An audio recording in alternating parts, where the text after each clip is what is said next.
Colin Farrell, welcome home. Thank you. How's it going? Where are you from? I'm from Australia, but I now call this place home. You do? How long have you been here? 6 years. So Wow. And where did you come from in Australia? Melbourne. Have you been? I have, briefly, in I don't know, 95 maybe? Or before that, 93 or 4. Yeah, I was there. I skied in Mount Bulla. No way. Yeah, I was in Melbourne for a couple of days. I lived in Australia with a couple of mates really? in Sydney for a year. Of course you did. Did the 1 year. Maybe we need to coordinate it that we can both go back at the same time and do... When was the last time did you go home for Christmas? No, I never get home for Christmas because I'm a bit tired. It's too expensive. Oh, man, it is expensive. Yeah. I haven't been back since. It was that was, 15 years ago, I think, when I was there. We'll organise a time and we'll go back together. Mum and Dad would love to cook. 19 years ago. They would? What would they cook? What's typical Australian fare? See, I'm not. I'm part Greek, part Italian. Oh, so you'd have lots of pasta and nice. delicious Lots of food. good salads and fried cheeses and nice. Amazing. Actually, talking about being home, what is it that you miss about being home? Because I know when I go home, I actually give my mum a list and say, this is what I want. What is it I miss about being home? I mean, I really do. I'm kind of addicted to kebabs, and it's kind of hard to get a good kebab, No which is a way. good thing. Which is a good thing. I know it's not typical Irish fare either, but I would miss fish and chips. I love having fish and chips when I get home. Irish bread. Yeah. There's You nothing know, like yeah, it. and even not even soda bread, but Irish, you know, just even white toasty bread. Yeah. You know, it's hard to get over in Los Angeles. There's every type of bread under the sun except really plain white toasty bread. The really good stuff. Yeah.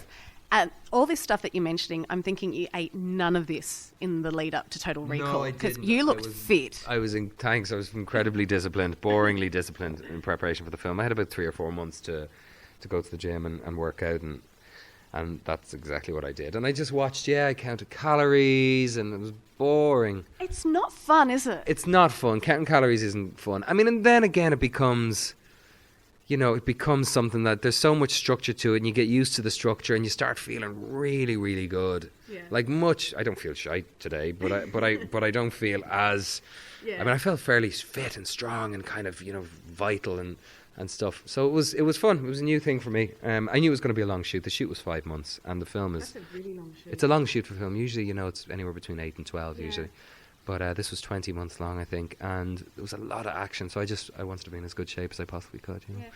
Were you nervous at all? Because your predecessor was Arnold Schwazenegger. Yeah. How are you not daunted by that on your first day on set? Because there's absolutely no.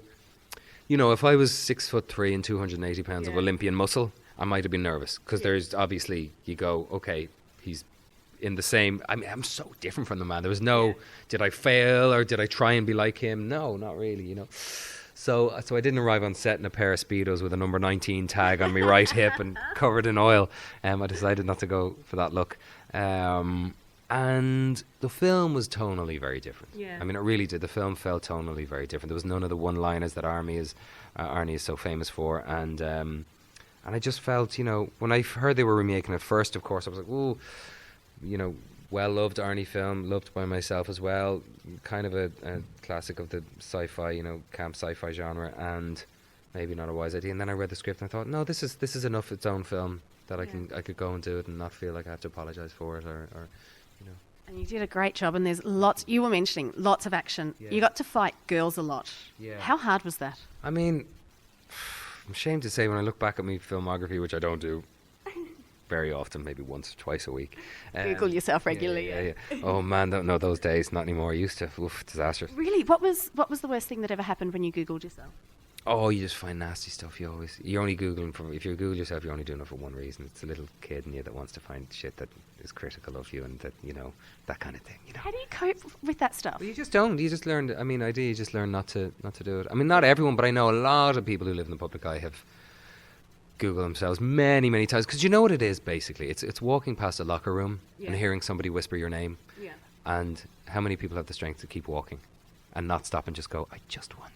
And that's the internet. Yeah, that's what the internet is. It's a constant conversation, at times, and sometimes you'll feature in it if you're in the public eye. So, but anyway, that was a good while ago. Thank God, I don't do it anymore.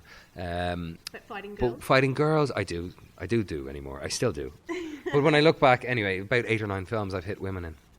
Isn't that mad? That's crazy. About 8 or 9 films, but as long as I keep it in front of the camera and not behind, Exactly. it really is weird. So in this, it's trickier. Of course, it's harder fighting a woman because sometimes you get excited when you're doing fight scenes as well choreographed as they can be, and you know, you might connect with the person you're fighting, and if I'm going to connect with a person, I want it much more to be a man rather than a woman, of course, you know. So, but these two women that we're speaking of, Jessica Biel and Kate Beckinsale, are two incredibly, this sounds kind of like a pervert, incredibly fit, but they are incredibly fit women, and they're incredibly strong, and they've both done a lot of fight work in various films, so they were well versed, and it was cool.